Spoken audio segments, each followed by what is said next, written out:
എന്ന് കേൾക്കുമ്പോൾ മനസ്സിലേക്ക് ഓടി വരുന്നത് പൂക്കളവും പൂവിളിയും മാത്രമല്ല, സ്നേഹത്തോടെ വിളമ്പുന്ന ഓണസദ്യ കൂടിയാണ്.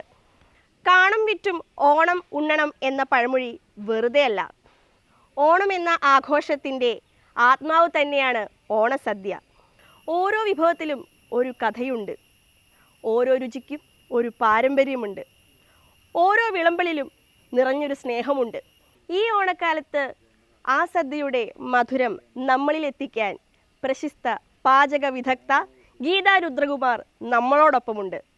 സ്വാദും സുഗന്ധവും പാരമ്പര്യവും ഒത്തുചേർന്ന ഈ ഓണസദ്യയിൽ അതിൻ്റെ ചെറിയ ചെറിയ നുറുങ്ങുവിദ്യകളും പങ്കുവെക്കുവാനായി നമ്മളോടൊപ്പം ഗീതാ രുദ്രകുമാർ. ഓണത്തിൻ്റെ രുചി അറിയാൻ, ആ സദ്യയുടെ വിശേഷങ്ങൾ അറിയാൻ നമുക്ക് ഒരുമിച്ച് പോകാം. വരൂ. നിറഞ്ഞ ഓണാശംസകൾ. ഓണം എന്ന് പറഞ്ഞാൽ നമ്മളുടെ മനസ്സിലേക്ക് ഓടിയെത്തുക എന്താ?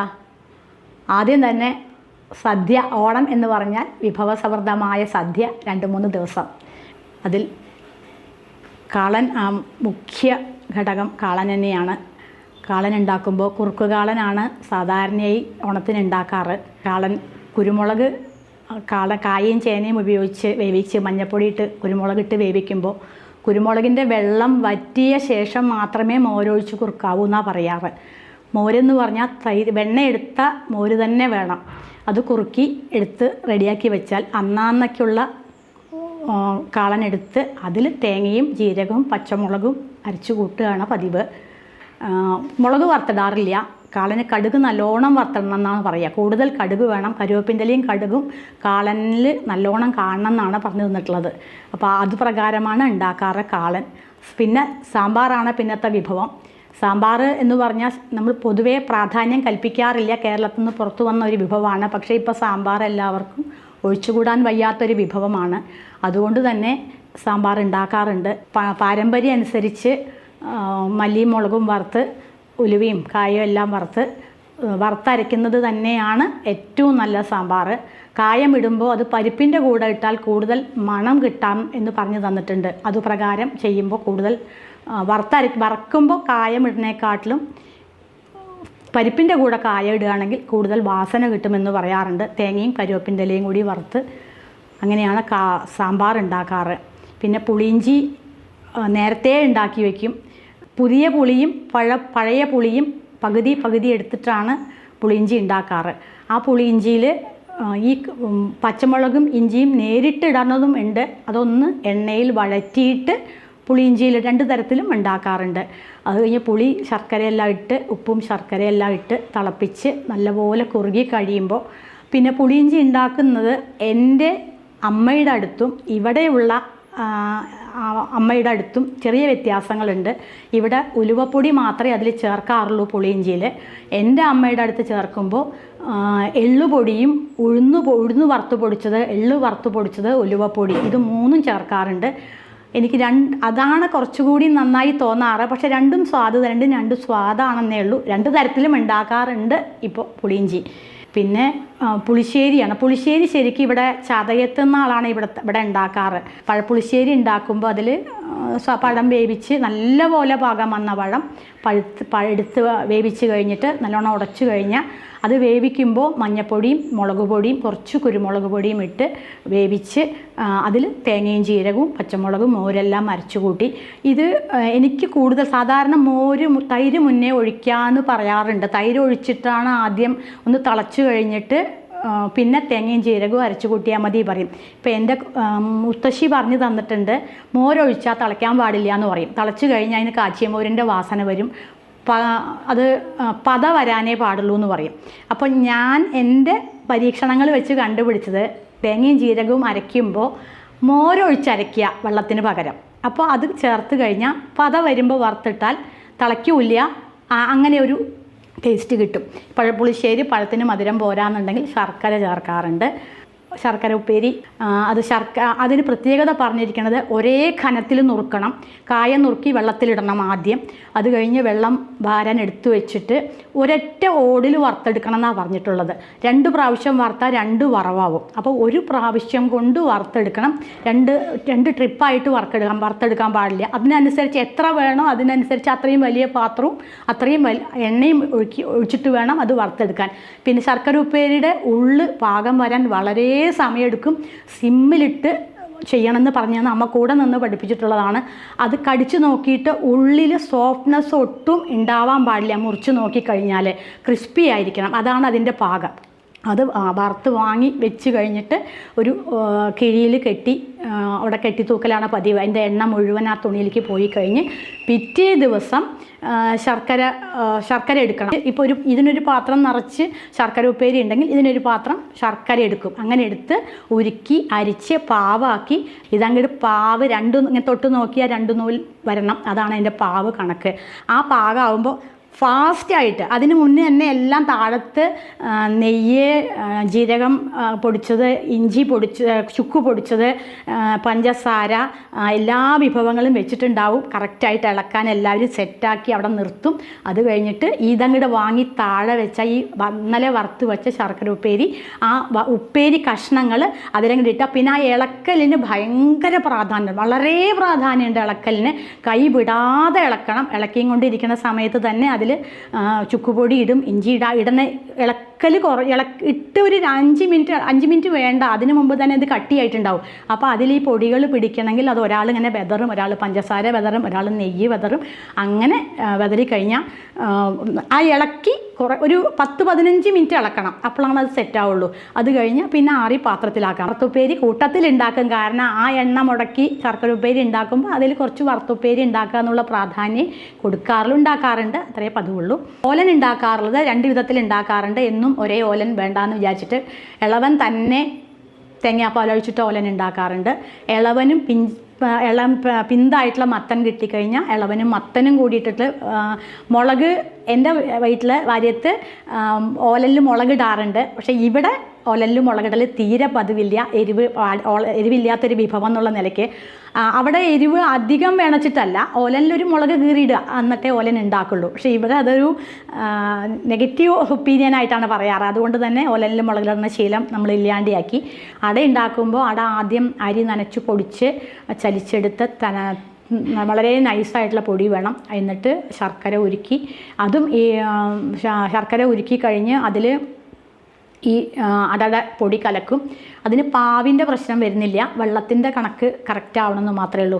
പൊടി കലക്കി കഴിഞ്ഞ് ശർക്കരയിൽ നാളികേരം നല്ലോണം ചിരവി ഇട്ട് കഴിഞ്ഞിട്ട് അത് നല്ലോണം തിളപ്പിച്ച് കഴിഞ്ഞാൽ നല്ല പൊരി പോലെ ഉള്ളിൽ പൂർണ്ണം വെക്കുക എന്ന് പറയും. അതിന് കിട്ടും.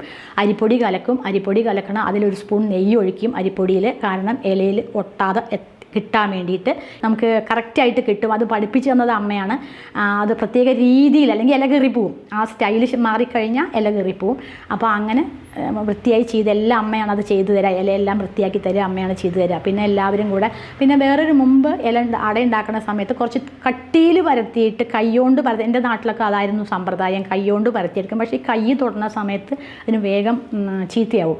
അപ്പോൾ വേറെ കുറച്ചുകൂടി പുരോഗമിച്ച പുതിയ ആൾക്കാർ നമ്മുടെ വീട്ടിൽ വരുമ്പോൾ അവർ പഠിപ്പിച്ചു തന്ന പ്രകാരം ദോശമാവിൻ അത്ര കട്ടി വേണ്ട, എന്നാലും കലക്കി ജസ്റ്റ് ഇലയിൽ ഇങ്ങനെ ഒഴിച്ചു കഴിഞ്ഞാൽ ഇങ്ങനെ ഇല തിരിച്ച ആ മാവ് നീങ്ങി വരും, വട്ടത്തിൽ പരന്നു വരും. ആ പാകത്തിൽ പരത്തിയിട്ട് ഈ ഉണ്ടാക്കി വെച്ച പൂർണ്ണം നല്ലോണം ആറിയ ശേഷം ഇലയുടെ ഒരു ഭാഗത്ത് ഇട്ട് കൊടുക്കും.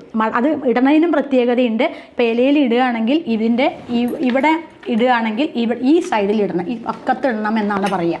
അപ്പോൾ മടക്കുമ്പോൾ കറക്റ്റായിട്ട് വരാനായിട്ട് അത് മടക്കി വേവിച്ചെടുത്ത അടയായി. അതിൽ വെള്ള അടയ്ക്കാണ് ഓണക്കാലത്ത് പ്രാധാന്യം. വെള്ള അട എന്ന് പറഞ്ഞാൽ നാളികേരം ചേരും, ശർക്കരയിലല്ല, നാളികേരവും പഞ്ചസാരയും പൂവടയ്ക്കാണ് പ്രാധാന്യം പറയാറ്. അവിയലിന് സാധാരണ അവിയൽ എന്ന വാക്ക് തന്നെ എല്ലാം കൂടിയുള്ള മിക്സ്, എന്ത് കഷ്ണങ്ങളും വേണമെങ്കിലും ഇടാം. അപ്പോൾ മിനിമം കായ, ചേന, മുരിങ്ങക്കായ പ്രധാനപ്പെട്ട ഒരു ഇൻഗ്രീഡിയൻ്റ് ആണ്. പിന്നെ ക്യാരറ്റ് ഇടാറുണ്ട്. അതും ചെയ്യണ സമയത്ത് നമ്മൾ സാധാരണ ചെയ്യുമ്പോൾ മോരിൽ വേവിച്ച ചേന വേവില്ല എന്നൊക്കെ പറയാറുണ്ട്. പക്ഷേ കുറച്ച് മോര് ആദ്യം തന്നെ ഒഴിച്ച് വേവിക്കുകയാണ് നല്ലത്. അപ്പോൾ ചേനയുടെ കാര്യം എപ്പോഴും വിശ്വസിക്കാൻ പറ്റില്ല. ചിലപ്പോൾ കിട്ടുന്ന ചേന ഒരു തളയ്ക്ക് ഉടഞ്ഞു പോകും, ചില സമയത്ത് വേവൽ കുറവായിരിക്കും. അപ്പോൾ എങ്ങനെയാണെന്ന് വെച്ചാൽ നമ്മൾ അവിയലിൻ്റെ കഷ്ണം അടുപ്പത്ത് വെച്ച് മഞ്ഞൾപ്പൊടി ഇട്ട് ഒരു 2-3 പച്ചമുളക് കീറിയിട്ട് അത് വേവിച്ചിട്ട് ഒന്ന് തിളച്ച് വന്നൊന്ന് വാടി നല്ലൊന്ന് തിളച്ച് കഴിഞ്ഞാൽ അതിൽ കുറച്ച് മോരൊഴിച്ച് വേവിച്ച് കഴിഞ്ഞാൽ പിന്നെ ഉപ്പൊക്കെ ഇട്ട് വേവിച്ച് കഴിഞ്ഞാൽ അവിയലിന് തേങ്ങ അരയ്ക്കുമ്പോൾ ഒരു പ്രത്യേകത, അരയണ്ട, ചതച്ചാൽ മതി എന്നാണ് പറയാറ്. അപ്പോൾ നല്ല സന്തോഷം അവിയലിന് അരയ്ക്കാൻ. കാരണം എന്താ വെച്ചാൽ അന്നൊക്കെ അമ്മിയിൽ അരയ്ക്കുമ്പോൾ അരയ്ക്ക് തന്നെ ഓണക്കാലത്ത് അരവാണ് പണി. അപ്പോൾ ഈ തേങ്ങയും ജീരകം ഇട്ടാലും ഇട്ടില്ലെങ്കിലും പ്രത്യേകിച്ച് വ്യത്യാസം തോന്നാറില്ല. വേണമെങ്കിൽ 2 മണി ഇടും, ഇടാതിരിക്കുകയും ചെയ്യാറുണ്ട്. ചിലർ നിർബന്ധം പറയും വേണമെങ്കിൽ ഇടും. എനിക്ക് രണ്ടും പ്രത്യേകിച്ച് മാറ്റങ്ങൾ തോന്നിയിട്ടില്ല. തേങ്ങയും ജീരകവും പച്ചമുളകും അല്ലെങ്കിൽ തേങ്ങയും പച്ചമുളകും നല്ലോണം ഒന്ന് ചതച്ചെടുക്കും. എന്നിട്ട് അതിൽ കൂട്ടി നല്ലോണം തിളച്ചോട്ടെ എന്ന് പറയും. അത് തിളച്ചാൽ കുഴപ്പമില്ല. പിന്നെ കരുവേപ്പിൻ്റെ ഇല നല്ലോണം ഇടണം. അവിയലിന് കഷ്ണത്തിനൊപ്പം കരിവേപ്പിൻ്റെ ഇല വേണമെന്നാണ് പറയാറ്. എന്നിട്ട് എണ്ണ തുളിക്കുക. അപ്പോൾ അവിയലിന് കഷ്ണങ്ങൾ എന്തായാലും വിരോധമില്ല. മിനിമം ഏറ്റവും കുറഞ്ഞത് 5 കഷ്ണം. ഇല്ലെങ്കിലും നമ്മൾ സാധാരണ അവിയലുണ്ടാകുമ്പോൾ ഓണത്തിന് ചേമ്പിൻ്റെ വട്ട പറ്റില്ല. സാധാരണ അവിയലുണ്ടാക്കുമ്പോൾ എണ്ണം കൂട്ടാൻ വേണ്ടി ചേമ്പിൻ്റെ വട്ട ഇടും. അങ്ങനെയൊക്കെ ചെയ്യും. കായ, ചേന, മുരിങ്ങക്കായ, ക്യാരറ്റ്, വെള്ളരിക്ക, കുമ്പളങ്ങ. വെള്ളരിക്ക ഉണ്ടെങ്കിൽ കുമ്പളങ്ങ ഒഴിവാക്കും. അങ്ങനെയാണ് അവിയൽ ഉണ്ടാക്കാറ്. ശരിയാണെങ്കിൽ കായ, ചേന, കുരുമുളകും മഞ്ഞൾപ്പൊടിയും മുളക് പൊടി ഇട്ടിട്ട് വേവിക്കും. അത് കഴിഞ്ഞ് അതിൽ തേങ്ങയും ജീരകവും അരച്ചു കൂട്ടാൻ വേണ്ടി കുറച്ച് തേങ്ങ ആവശ്യമുള്ളൂ. പക്ഷേ വറക്കാനായിട്ട് നല്ലോണം തേങ്ങ വേണം. അപ്പോൾ അതിൽ കടുക് പൊട്ടിച്ച് അതിൽ തേങ്ങ ഒന്ന് ചതച്ചിട്ട് വറുത്താൽ വറവ് ഒരുപോലെയാവും. തേങ്ങ ചിരവിയ വഴിയെ ഇട്ട് കഴിഞ്ഞാൽ അതിന് തേങ്ങയ്ക്ക് പല വലിപ്പമുണ്ട്. ചിരവി വരുമ്പോൾ അതിലത്തെ കാര്യം ആ ചിരവിയതിന് തന്നെ പല രൂപത്തിലായതുകൊണ്ട് വറവ് ശരിയാവില്ല. അപ്പോൾ ഒന്ന് ചതച്ചെടുത്തിട്ട് വറക്കുകയാണെങ്കിൽ വളരെ നന്നായിരിക്കും. അപ്പോൾ ഈ വറക്കുന്ന സമയത്ത് എനിക്ക് തോന്നിയൊരു കാര്യം, ഈ വെളിച്ചെണ്ണയുടെ കൂടെ ഒരു തുള്ളി നെയ്യ് ഒഴിക്കുകയാണെങ്കിൽ, മിക്സ് ആണെങ്കിൽ തുള്ളി ഒരു വാസനയ്ക്ക് അതിൻ്റെ ആ ഒരു സ്പെഷ്യൽ വാസനയുണ്ട്. അത് വളരെ നന്നായിട്ട് തോന്നാറുണ്ട്. എലിശ്ശേരി കൂട്ടുകറിയാണെങ്കിൽ കടലയിട്ടും കടലപ്പരിപ്പിട്ടും വേവിക്കാറുണ്ട്. അതിൽ കടലപ്പരിപ്പും കുമ്പളങ്ങയും ചേനയും ഇട്ടിട്ട് കൂട്ടുകറി വയ്ക്കും. കടലയും ചേനയും കായയൊക്കെ ഇട്ട് കൂട്ടുകറി വയ്ക്കും. അതിൽ ഒരു കൂട്ടുകറി എന്ന് പറയുമ്പോൾ ചെറിയൊരു മധുരത്തിൻ്റെ അംശം കൂടി കൂട്ടും. എലിശ്ശേരി ആകുമ്പോൾ ഒട്ടും മധുരം ചേർക്കില്ല. കൂട്ടുകറി കൂടുതൽ മധുരം ഊന്നിയിട്ടും കുറച്ച് ഒരു കോമ്പൻസേറ്റ് ചെയ്യാൻ മധുരം ഇട്ടിട്ടും 2 രീതിയിലും കൂട്ടുകറി ഉണ്ടാക്കാറുണ്ട്. ഓലൻ 2 വിധത്തിൽ ഉണ്ടാക്കാറുണ്ട്. ഓലൻ വെള്ളപ്പയറും കുമ്പളങ്ങയും കൂടിയിട്ട് ഇളവനും കൂടിയിട്ടിട്ട് ഓലൻ ഉണ്ടാക്കാറുണ്ട്. പക്ഷേ ഓണക്കാലത്ത് പൊതുവേ പച്ചമത്തനാണ് പ്രാധാന്യം. പച്ചമത്തനും പച്ചപ്പയറും ഇട്ടിട്ടുള്ള ഓലൻ വേണം എന്നാണ് പറയാറ്. അന്വേഷിച്ച് കിട്ടിയില്ലെങ്കിൽ മാത്രമേ ഓണക്കാലത്തുള്ള ഓലന് വെള്ളപ്പയറും കുമ്പളങ്ങയ്ക്കും പ്രാധാന്യം കൊടുക്കാറുള്ളൂ. ഒന്നുകിൽ ഇളവൻ തനിയെ തേങ്ങാപ്പാൽ ഒഴിച്ചുണ്ടാക്കും, അല്ലെങ്കിൽ പച്ചമത്തനും പച്ചപ്പയറും കൂടി ഇട്ടിട്ടുള്ള ഓലൻ ഉണ്ടാക്കും, അല്ലെങ്കിൽ പച്ചമത്തനും ഇളവനും കൂടി മാത്രം, തേങ്ങാപ്പാലുമില്ല, ഒന്നുമില്ല. വേണമെങ്കിൽ പച്ചമുളക് കീറിയിടാം, അല്ലെങ്കിൽ വെറുതെ വെളിച്ചെണ്ണ തുളിച്ചിട്ട് അങ്ങനെ ഉണ്ടാക്കാറുണ്ട്. ഉപ്പേരികളുണ്ട്. പൊതുവേ ഓണത്തിന് ആദ്യത്തെ ദിവസം തന്നെ ഉത്രാടത്തിന് ഉപ്പേരി ഉണ്ടാക്കുകയാണെങ്കിൽ ഉത്രാടത്തിന് മുമ്പ് തന്നെ ഉപ്പേരി വറവ് കഴിഞ്ഞിട്ടുണ്ടാവും. അപ്പോൾ ആ കായത്തോല് സൂക്ഷിച്ച് വെച്ചിട്ടുണ്ടാവും. അപ്പോൾ വെള്ളപ്പയറും കായത്തോലും കൂടെ ഉപ്പേരി ഉണ്ടാക്കും. ആ ഉപ്പേരി വറുത്ത് കൊട്ടി വെള്ളപ്പയർ വേവിച്ച് നല്ലൊരു ഇതായി. അത് കഴിഞ്ഞിട്ട് ഇതിന് തിരുവോണം അവിട്ടമൊക്കെ വരുമ്പോഴേക്കും ഈ ബാക്കിയുള്ള കഷ്ണങ്ങളുടെ, അതായത് കായയും ചേനയും നല്ലോണം ഉപയോഗിക്കുന്നുണ്ട്. ഈ എല്ലാ പയറുണ്ടാവും, എല്ലാം ഉണ്ടാവും. അപ്പോൾ കായയും ചേനയും പയറും കൂടി ഒരു ഉപ്പേരി ഉണ്ടാക്കാം. ഓണക്കാലത്ത് ഉപ്പിലിട്ടതുകൾക്ക് പ്രാധാന്യമുണ്ട്. ഉപ്പിലിട്ടതെന്ന് പറഞ്ഞാൽ നാരങ്ങക്കറിയാണ് പ്രാധാന്യം. നാരങ്ങ സാധാരണ ഉണ്ടാക്കണ മാതിരി അല്ല ഓണത്തിന് ഉണ്ടാക്കാറ്. അത് തിളപ്പിക്കുക ചെയ്യുക, കറിയായിട്ട് വേണം. സാധാരണ ഉപ്പിലിട്ടതെന്ന് പറഞ്ഞാൽ അച്ചാറിനെയാണ് ഉദ്ദേശിക്കുന്നത്. പലർക്കും ഉപ്പിലിട്ടതെന്ന് പറഞ്ഞാൽ ഉപ്പിലിട്ട ഒരു സാധനമായിട്ടാണ് ഉദ്ദേശിക്കാറ്. അല്ല, ഇവിടെ ഞങ്ങൾ ഉപ്പിലിട്ടതെന്ന് പറയുന്നത് അച്ചാറിനെയാണ്. അപ്പോൾ നാരങ്ങക്കറി എന്ന് പറഞ്ഞാൽ തിളച്ച വെള്ളം ഒഴിച്ചിട്ട് അല്ലെങ്കിൽ വെള്ളത്തിലിട്ട് തിളപ്പിച്ചിട്ട് നല്ലപോലെ പഴുത്ത നാരങ്ങ തന്നെ ആയിരിക്കണം. പച്ച നാരങ്ങയാണെങ്കിൽ ചവർപ്പ് വരും. നല്ലപോലെ പഴുത്ത നാരങ്ങ സാധാരണ ഉപ്പിലിട്ടതിൻ്റെ കൂട്ട്. പക്ഷേ വെള്ളത്തിൽ മഞ്ഞൾപ്പൊടി മുളക് പൊടിയൊക്കെ ഇട്ട് തിളപ്പിച്ച് അതിലേക്ക് നാരങ്ങ കൊട്ടിയിട്ട് അങ്ങനത്തെ കറിയാണ് ഓണത്തിന് ഉണ്ടാക്കാറ്. അതാണ് പ്രധാനം. ഉപ്പിലിട്ടതിൽ പ്രധാനം ഓണക്കാലത്ത് നാരങ്ങ. പക്ഷേ വേറൊന്നും കൂടിയുണ്ട്, കടുമാങ്ങയുണ്ട്. കടുമാങ്ങ ഓണക്കാലത്താണ് എടുക്കുക. ഏപ്രിൽ മെയ് മാസങ്ങളിൽ കണ്ണിമാങ്ങകൾ കിട്ടുമ്പോൾ അത് ഞെട്ട് കളയാതെ വിടണം എന്നാണ് പറയുക. കാരണം കണ്ണിമാങ്ങയുടെ സ്വാദെന്ന് പറഞ്ഞാൽ ഞെട്ടി പൊട്ടിക്കുമ്പോൾ വരുന്ന ചുണയാണ് കടുമാങ്ങയുടെ സ്വാദ്. അപ്പോൾ ഇത്ര നീളം ഞെട്ടി ബാക്കി വെച്ചിട്ടാണ് കടുമാങ്ങയ്ക്കുള്ള മാങ്ങ ഇടുക. മാങ്ങ ആദ്യം ഉപ്പിലിട്ട് വയ്ക്കും, വെറും ഉപ്പിലിട്ട് വയ്ക്കും. നല്ലോണം നല്ലോണം കഴുകി തുടച്ച് വൃത്തിയാക്കി വെച്ച് അത് ഏപ്രിൽ മെയ് മാസങ്ങളിൽ ചെയ്യും. ഉപ്പ് പണ്ട് വിളയിച്ചിട്ടാണ് ചെയ്തിരുന്നത്. വിളയിക്കുക എന്ന് പറഞ്ഞാൽ കല്ലുപ്പിനെ വെള്ളത്ത് കലക്കി അടുപ്പത്ത് വെച്ച് തിളപ്പിച്ച് അതിൻ്റെ കേടുകൾ മുഴുവൻ കളഞ്ഞ് വീണ്ടും അതിനെ വറ്റിച്ച് ആ ഉപ്പാണ് കടുമാങ്ങയ്ക്ക് ഉപയോഗിച്ചിരുന്നത്. ഇടങ്കഴി മാങ്ങയ്ക്ക് നാഴി ഉപ്പ് എന്നൊക്കെയാണ് പണ്ട് കണക്ക് പറഞ്ഞത്. ഇപ്പോഴത്തെ ഉപ്പ് അവസ്ഥ അനുസരിച്ച് അതൊന്നും പറ്റാറില്ല. ഒരു ചെറിയ ഗ്ലാസ്സിന് 1 ഗ്ലാസ് 1 കിലോ മാങ്ങയ്ക്ക് എന്ന് പറഞ്ഞാൽ എടുത്തു കഴിഞ്ഞാൽ അത് ഉപ്പിട്ട് വെക്കുമ്പോൾ മാങ്ങ കഴുകി തുടച്ച് വെച്ച് കഴിഞ്ഞാൽ ഭരണിയുടെ ഏറ്റവും അടിയിൽ കുറച്ച് ഉപ്പിടും, അതിൻ്റെ മുകളിൽ കുറച്ച് മാങ്ങ ഇടും, അതിൻ്റെ മുകളിൽ ഉപ്പിടും, അതിൻ്റെ മുകളിലും അതിന് ലെയറായിട്ട് വെച്ച് ഒരാഴ്ച അങ്ങനെ വെക്കണം. അതിനിടയ്ക്ക് ഒരു പ്രാവശ്യം തിരിച്ച് പാത്രത്തിൽ കൊട്ടി നല്ലോണം ഇളക്കി മുകളിലുള്ള മാങ്ങ അടിയിലേക്ക് പോകാൻ പാകത്തിൽ ഇളക്കി അത് റെഡിയാക്കി വെക്കും. ഒരാഴ്ച കഴിയുമ്പോൾ, ഒരാഴ്ചയിൽ കൂടുതലായി ഇരുന്ന് കഴിഞ്ഞാൽ ഉപ്പുമാങ്ങയുടെ സ്വാദ് വരുന്നതാണ് പറയാറ്. അത് ചുളുങ്ങണം മാങ്ങ, തുറന്ന് നോക്കിയിട്ട് എല്ലാ മാങ്ങയും ചുളുങ്ങിയെന്നുണ്ടെങ്കിൽ ഒരാഴ്ചത്തെ കണക്ക് ഏതാണ്ട് അത് കൊട്ടി നോക്കി അതിൽ ചുളുങ്ങാത്ത മാങ്ങ, അത് ഉപ്പ് പിടിച്ച് ചുളുങ്ങാത്ത മാങ്ങ ഉണ്ടെങ്കിൽ അത് ആദ്യം മാറ്റി വെക്കും. അത് ഇതിലിട്ട അളിയെന്നാണ് പറയാറ്. അപ്പോൾ ആ ചുളുങ്ങിയ മാങ്ങകൾ മുഴുവൻ മാറ്റി ഈ ഉപ്പിൻ്റെ വെള്ളം നിറഞ്ഞിട്ടുണ്ടാവും. ആ ഉപ്പിൻ്റെ വെള്ളം അരിച്ചെടുത്ത് പാത്രത്തിലേക്ക് അരിച്ചെടുത്ത ശേഷം അതിൽ മുളക് പൊടി കലക്കി കായമെല്ലാം വറുത്ത് പൊടിച്ച് വെക്കും. നമ്മുടെ പൊടിക്കായ അല്ല കൂട്ടാറ്, പൊടിക്കായത്തിന് ഉപ്പിലിട്ടത് കള്ളിക്ക് വാസന കുറവാണ്. അതുകൊണ്ട് തന്നെ നല്ലെണ്ണയിൽ മറ്റേ കട്ടിയുള്ള കായം നല്ലെണ്ണയിൽ വറുത്ത് പൊടിച്ച് വെക്കും. കടുക് പൊടിക്ക് നല്ല പ്രാധാന്യമുണ്ട്, കടുക് വേണം. അപ്പോൾ കടുകും കായുമാണ്, കടുകും കായും എല്ലാം വേറെ വേറെ പൊടിക്കും. കടുക് പച്ചയ്ക്ക് കഴുകി ഉണക്കി വെയിലത്ത് വെച്ച് ഉണക്കി പൊടിക്കുകയാണ് ചെയ്യാറ്. മുളക് പൊടി പച്ചയ്ക്കാണ് വേണ്ടത്. പണ്ട് വിത്തില്ലാത്ത മുളക് പൊടി വേണമെന്ന് പറയും. ഒരു മുളക് വാങ്ങി വിത്ത് കുടഞ്ഞ് കളഞ്ഞ് എന്നിട്ട് ഉണക്കി പൊടിച്ച് കടുമാങ്ങ ഉണ്ടാക്കിയൊരു കാലമുണ്ട്. ഇപ്പോൾ അതുമില്ല. ഈ വെള്ളത്തിൽ അരിച്ചെടുത്ത വെള്ളത്തിൽ ഈ മുളക് പൊടിയും കടുക് പൊടിയും എല്ലാം കലക്കി ഒരു തിക്നെസ് വരും. പിന്നെ മാങ്ങ കൊട്ടി ഇളക്കി അത് വൃത്തിയായി പാക്ക് ചെയ്ത് തുണിയെല്ലാം വായി കെട്ടി തുണിയെല്ലാം കെട്ടി എടുത്തു വെച്ചാൽ ആ ഏപ്രിൽ മെയ് മാസത്തിൽ വെക്കുന്ന കടുമാങ്ങ ഓണക്കാലത്താണ് നമ്മൾ പുതുതായിട്ട് തുറക്കുക, ഫ്രഷായ കടുമാങ്ങ. അപ്പോൾ ഓണത്തിന് നാരങ്ങയായി, കടുമാങ്ങയായി. മധുരമില്ലാതെ എന്തൊരു ഓണം. അപ്പോൾ പിന്നെ ഓണം എന്ന് പറഞ്ഞാൽ പ്രത്യേകത എന്താ വെച്ചാൽ ഒരു ദിവസത്തെ സദ്യ അല്ല. ഉത്രാടം, തിരുവോണം, അവിട്ടം, മിനിമം 3 ദിവസത്തെ സദ്യ എന്തായാലും വേണം. ആ സമയത്ത് പായസങ്ങൾ വേണം.